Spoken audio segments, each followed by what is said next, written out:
For real, I be ballin' like Shaq for real. I be pumping them packs for real. I be stunning with them racks for real. Whipping something that's fast for real. Always dripping that's facts for real. Mega deals and them better meals from this rap for real. I be doing my thing for real. I be all about gang for real. Flip the watch and the chain for real. Got some M's in the bank for real. Only blowing the stank for real. Double cup full of drink for real. Ain't no limit to my niggas spending, that's that tank for real. I make it hang for real.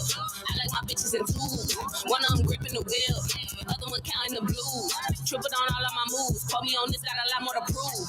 Remember, I came in this bitch straight off the jet. And we're back. It's your fairy glam godmother, Mafia Doll Brittany Inc. You can find me at Mafia Doll Brittany Inc. on Instagram. And your girl, Miss Lovey, on the ones and twos. Keeping this shit afloat, as she always do, each and every Monday night. Tell the people where they can find you again, Miss Lovey. Y'all know where to go. No. Yeah, we let it jam. WELUV, the number 2 jam. She's jam. such an asshole. And is. She's my friend in real life, so I don't know what that makes her. We're just grace to be friends, okay? It takes a certain grace to be my friend because I am fly off the handle at any moment. I'm definitely a wind signed because it's definitely how the wind is blowing that day is what you're going to get, okay? And I'm not saying, dolls, that is how you want to be, but I can't fake it till I make it anymore. One thing about another trip around the moon, the older you are getting, the more less BS you are willing to accept, okay? And I'm starting to think you really just don't like people as much. It starts to be like, they're so annoying. When really it used to be like, I'm only here for a certain period of time and get this money, get this paycheck. Now it's just like, I ain't got to take them. I'm going to do what I want to do now. So I definitely like that freedom. I feel like I'm starting to know exactly what I want these days. That's a good thing. In your 20s, you're so indecisive. It's like you're so great at so many things. You want to do so much, right? And then in your 30s, it becomes like, okay, what we really, really just great at and what's going to bring in more revenue, right? It's like, I'm going to work more, but less and smarter. Makes sense. Yes.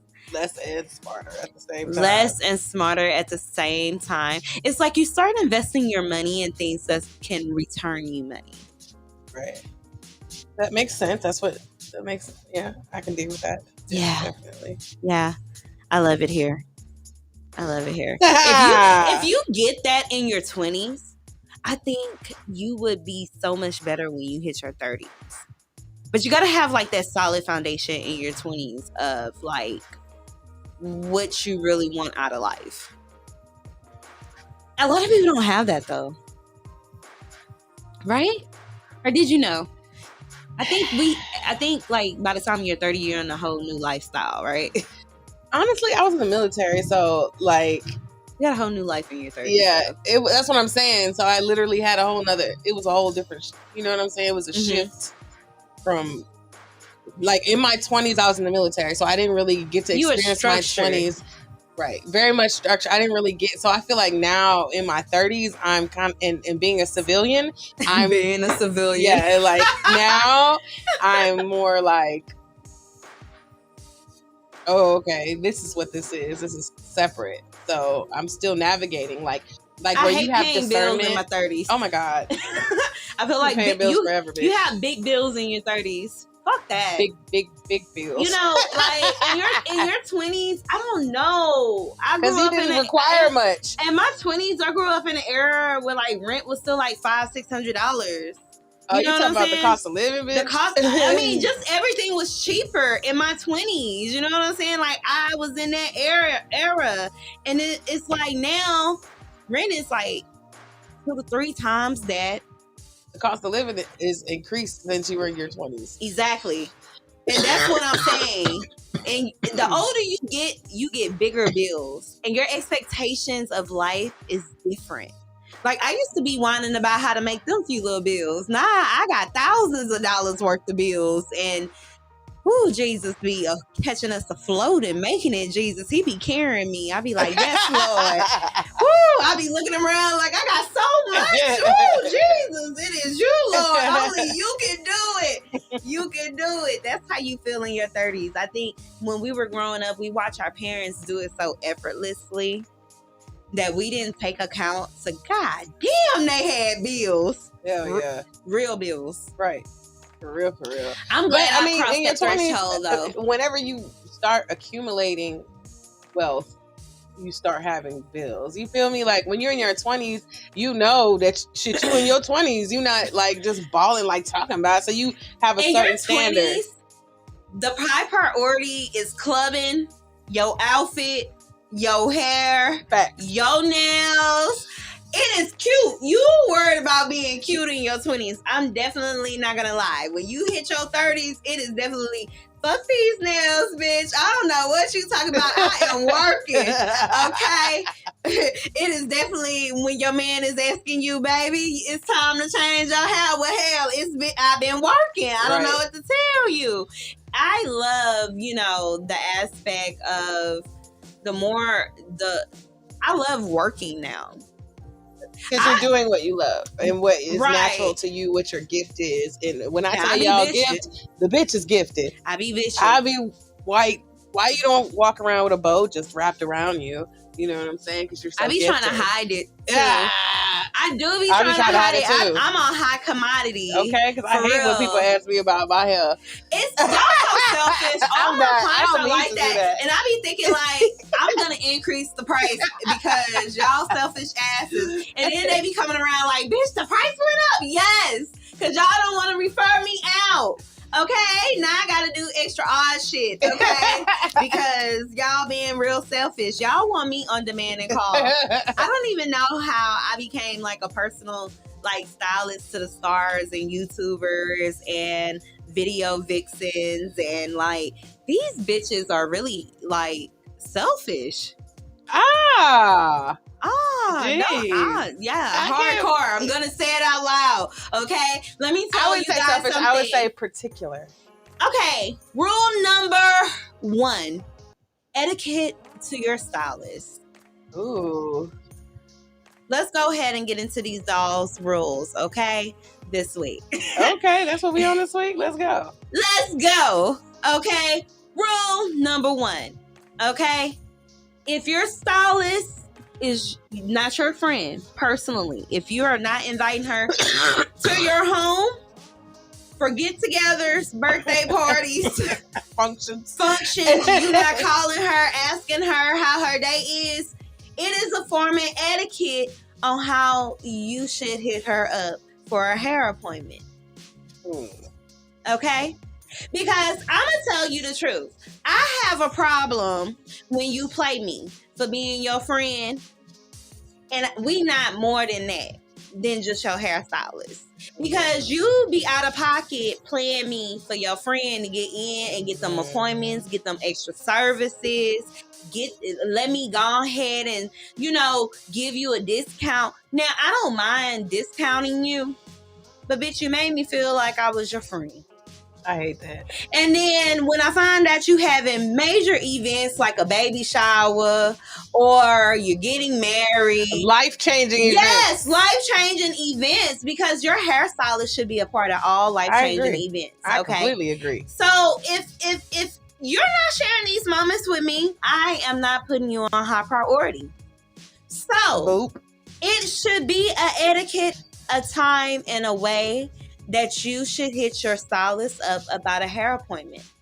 2, if your hairstylist has a booking site, do not hit your hairstylist up and ask her, can you book with her that week? Go and look at her schedule and just go book her. That's what it's there for. Don't ask her what her prices are when she has a booking site, and you get mad when she say, hey, refer to my website. Right. Refer to my booking site. She's not being rude, people. Stop taking it so personal. If you call the Hilton and the Hilton say, hey, we have better rates on our booking site, you're welcome to book with me. but you'll get a better deal on the booking site. What are you going to take your behind and do? Go to the booking site. Go to the booking site. Right. We are all in the service industry, and I just want to give a PSA that you should be courteous to all your beauty servicers, okay? We really deserve that respect. That is how we can calculate our paycheck. How you get a schedule for your normal job, that is how we calculate. Every day we on a hope and a wish when you hit us up out the blue and be like, what's up, girl? What you doing? Yeah. So I was really thinking about this out, and then you shoot a whole bunch of pictures and ideas, and you didn't talk to me for 30 minutes. Girl, go on that booking site and book what you need. Please do not. No. What if it's not on there? It's always on there. Shoot a text. It's a note area. Right. If you find the closest thing, okay, to on that booking site, and you in the note area, every stylist got a note area. Okay? Right. You just tap in, hey, I know that this is probably not what I should be booking, but I know you require a deposit, or I know you require full payment. And this is what I was looking for.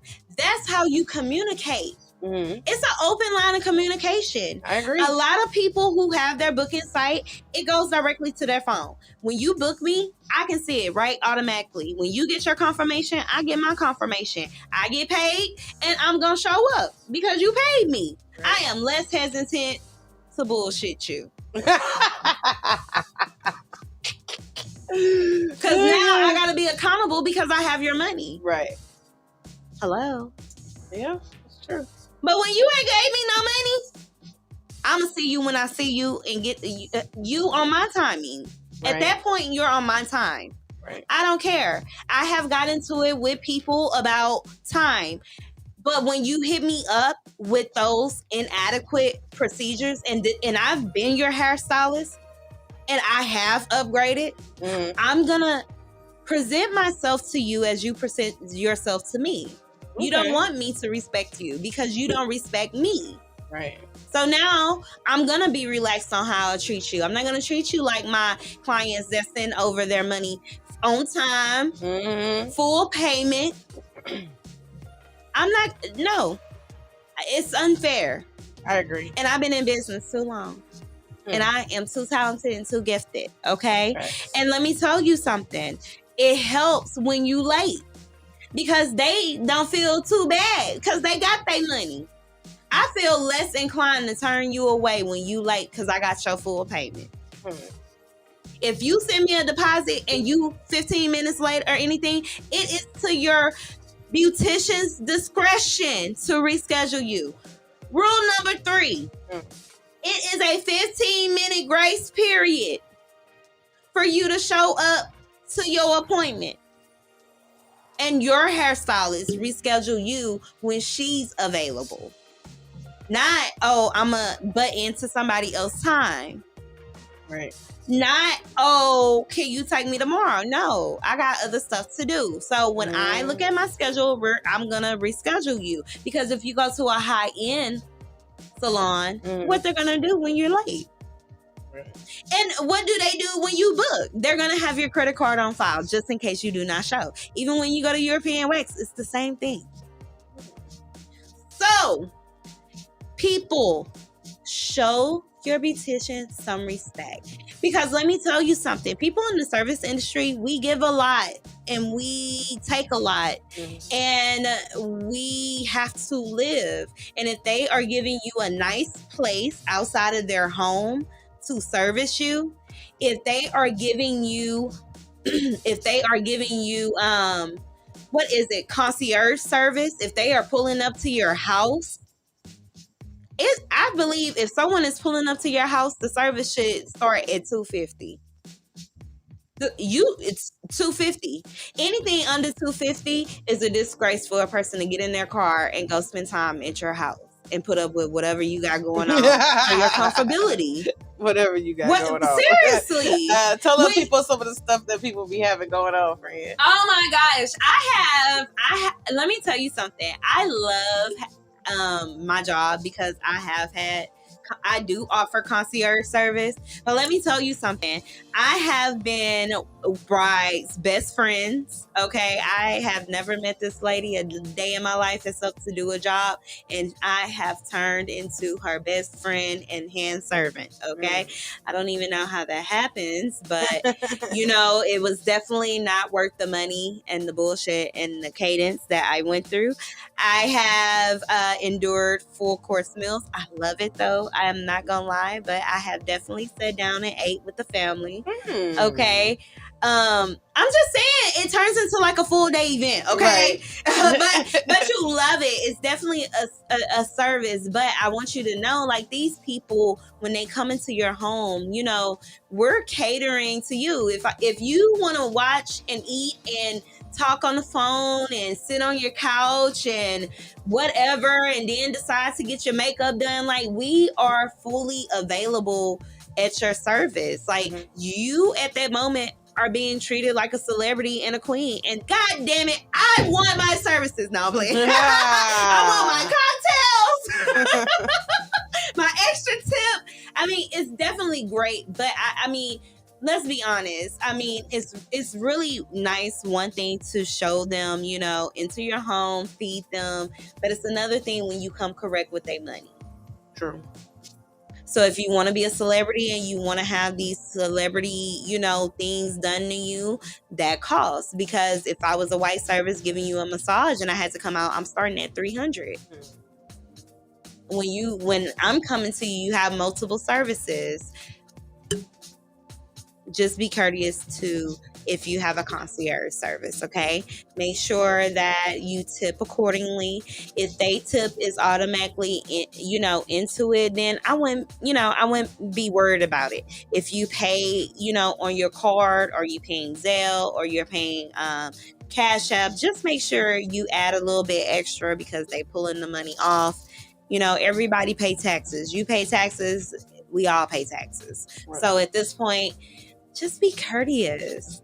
I love concierge service. I'm not gonna lie, but that's how we get fucked up, and I think we friends. Yeah. I'm into the story. What we doing today, girl?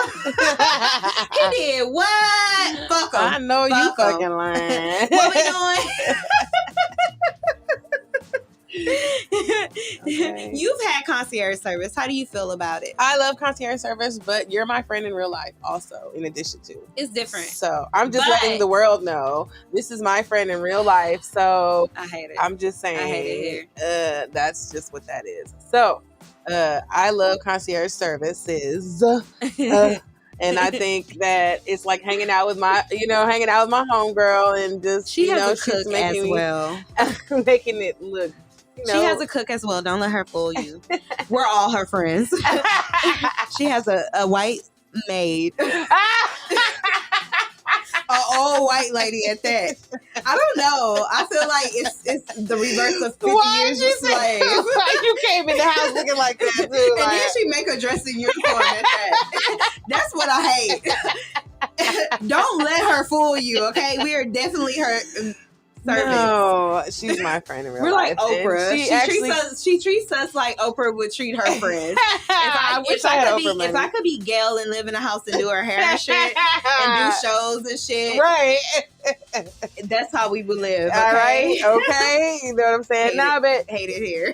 When you genuinely care about a person, looking and feeling beautiful. So I think that's amazing because that's a gift and a talent. I do. It is. And I don't want to do anything else. I couldn't see you doing anything else. Really?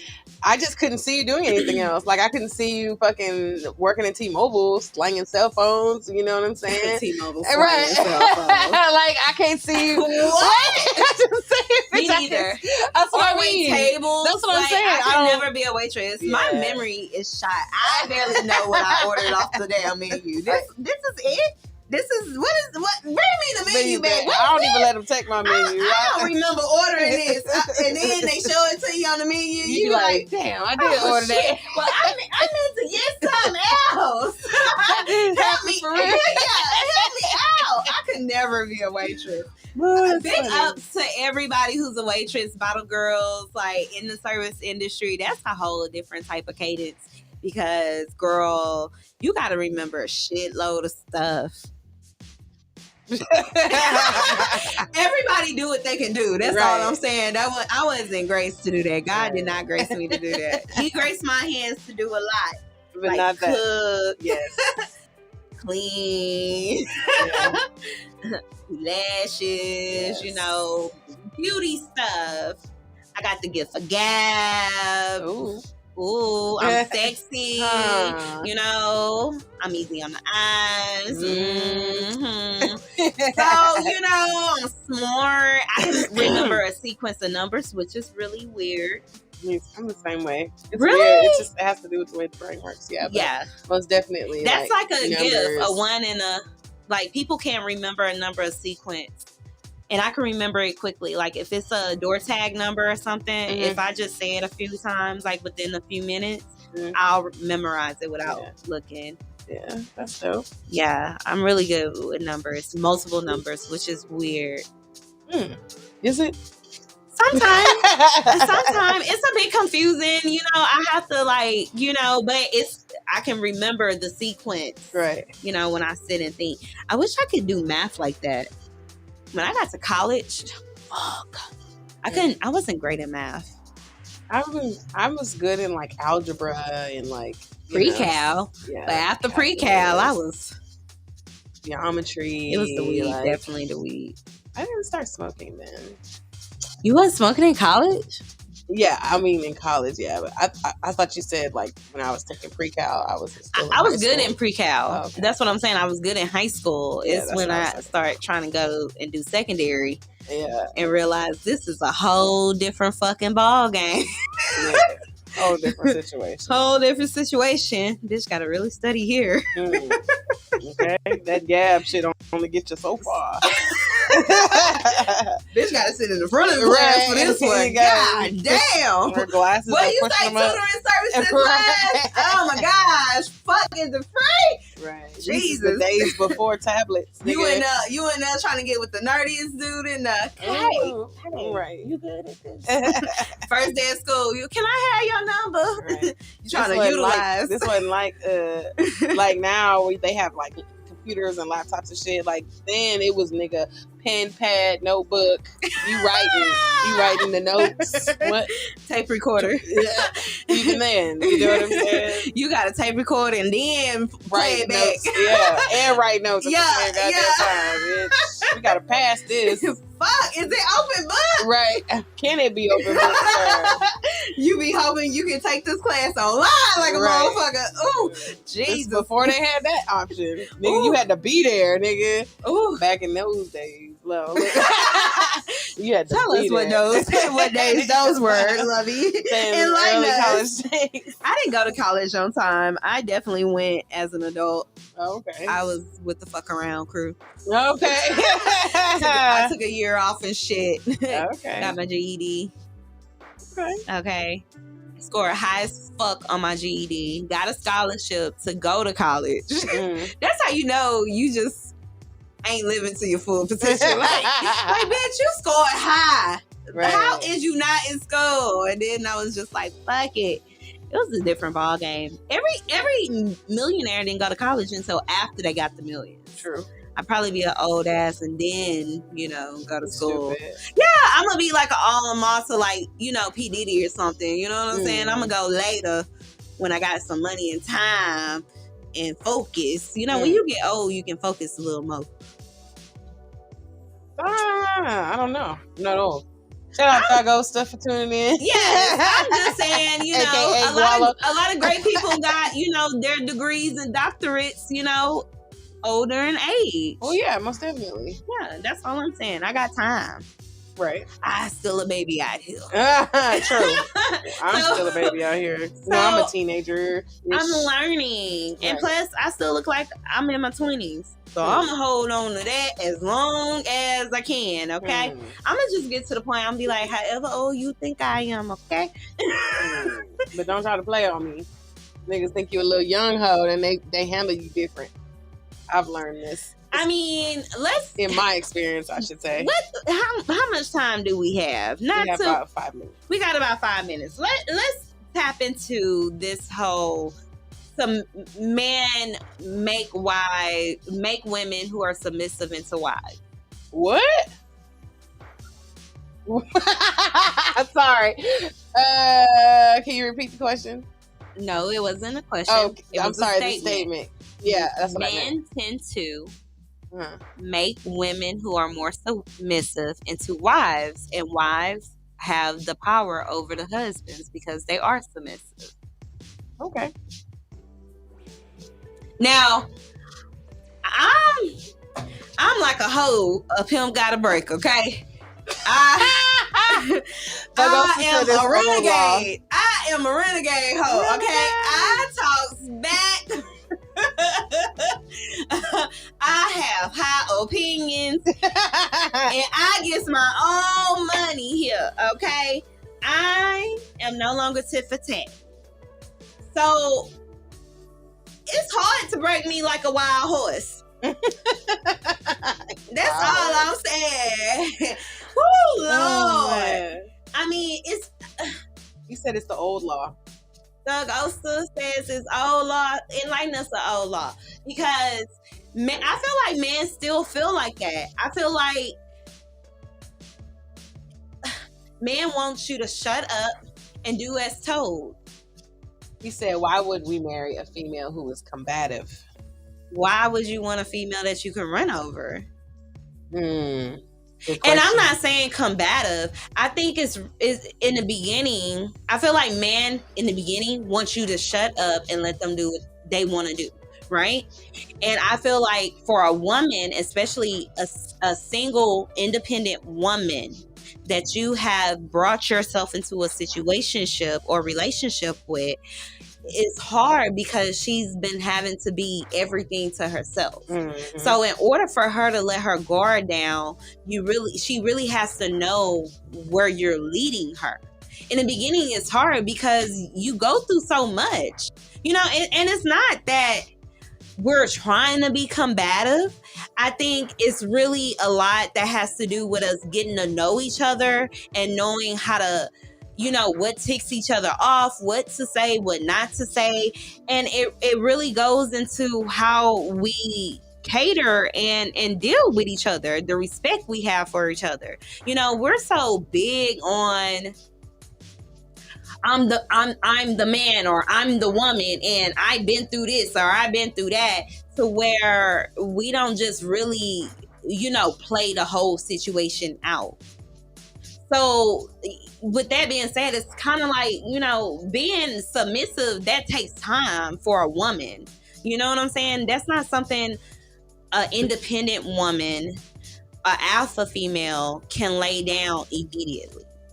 Unless, you really just want to be in love and really, have a sense of trying to hold on to somebody. So Thug Usta said contention should be in the household. Being submissive isn't the same thing as being a doormat.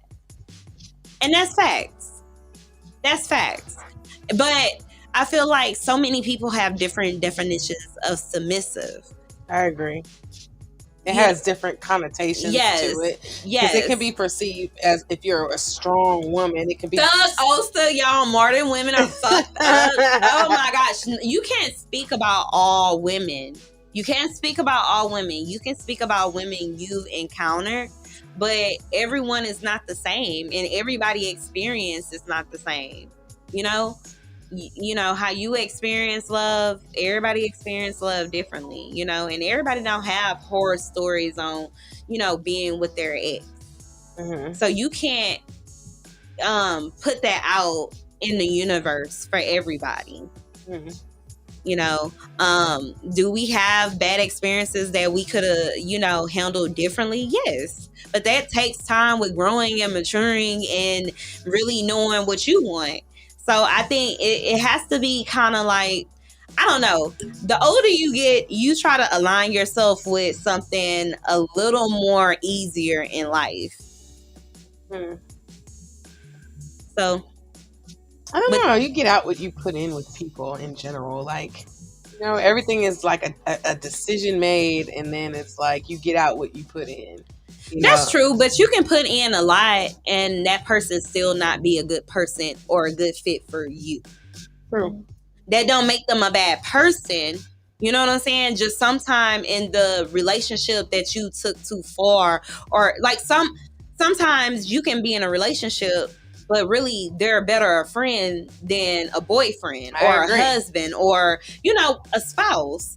So you really got to figure out quickly what you want. You know what I'm saying? When you drag on a situationship 5-6 years and then everybody bitter, you knew the first 2 years that it wasn't what you wanted. You get what I'm saying? I'm not saying don't play it out, but you really have to play out what are you willing to sacrifice. If it's more give than you taking or reciprocating, because you shouldn't feel empty in any situationship. That's true. When a person leave you empty, I think you just really gotta let that situation go. You know what I'm saying? And a lot of times you gotta realize if a situation is helping you grow. If doors for you are opening that never opened before without that person, then you really gotta get out of your own way and your own mouth, your own mind, and stop self-sabotaging situations as well. Because sometimes it don't have to be the person. It can really just be you. True. So it's you, boo-boo. It's you. Yes. With that being said, we're going to take this on over the next week. The Oster said the natural law of attraction prescribes that you submit to your helpmate. Of course. That's something that's naturally going to happen. Naturally, if anything is forced, it's not right. It's not right. You're natural. Love should be something natural. Being submissive is something that's natural. Caring for someone should be something that's natural. Those are all things that people should have a moral scale for. Right. But when your moral scale gets tipped over and fucked off, people, perception of life changes. True. So, you're dealing with a lot of different people that come from a lot of different backgrounds and a lot of different experiences. So with that being said, be careful out there dating. Who you marry, who you stick your dick, and who you get a coochie to, okay? Because everybody is not mentally straight. Everybody is not loved and don't know what love is, okay? With that being said, don't ever take what is less for you to have. We all deserve the best. Self-love is the best love. That's your prescription for the week. Go and love yourself. Find out what you love about yourself and give yourself hugs all this week. Stupid. Yes, it's Valentine's. I will see you guys on Valentine's. And after the Super Bowl, it's going to be a lit next week. All right.